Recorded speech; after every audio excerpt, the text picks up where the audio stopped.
श्री स्वामी समर्थ मित्रांनो, स्वामींच्या चमत्कारिक गोष्टी मधली गोष्ट आहे वृद्ध स्त्रीस पुत्र प्राप्ती। मंगलवेळात स्वामीची कीर्ती पसरत होती, त्यामुळे येणाऱ्या लोकांची गर्दी वाढत होती। लांबून लांबून लोक येऊन आपली अडचण स्वामींना सांगत होते। प्रत्येकाच्या दुःखाची प्रतवारी वेगळी होती। प्रत्येक जण आपली वेदना स्वामींना सांगून आपल्या दुःखातून मार्ग काढत होते। एकदा एक वृद्ध जोडपे आले। त्या स्त्रीने स्वामींच्या पायाला स्पर्श करून नमस्कार केला, तेव्हा स्वामी ध्यानात बसले होते।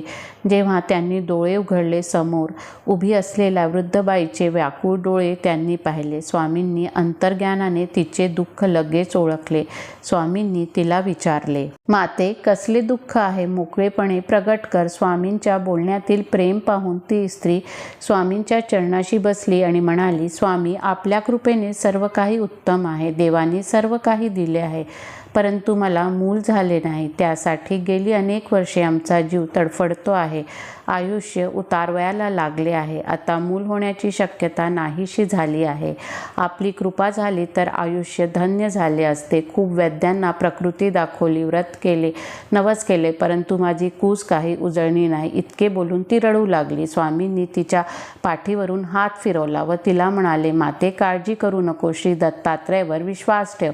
असे म्हणून स्वामींनी तिच्या कपाळावर भस्म लावले। तिच्या पतीला बोलवून सांगितले, हे समोर शिरसाचे झाड आहे, त्याला पांढरा रंगाचा डिंक लागला आहे, तो काढून घे आणि घरी जाऊन मधात घालून 3 दिवस तिला खायला दे।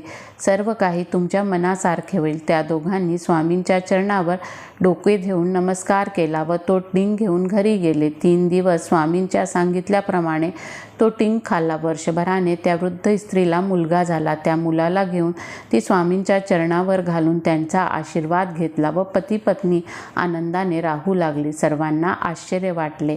संत कृपा झाली की अशक्य गोष्टी शक्य होण्यास वेळ लागत नाही।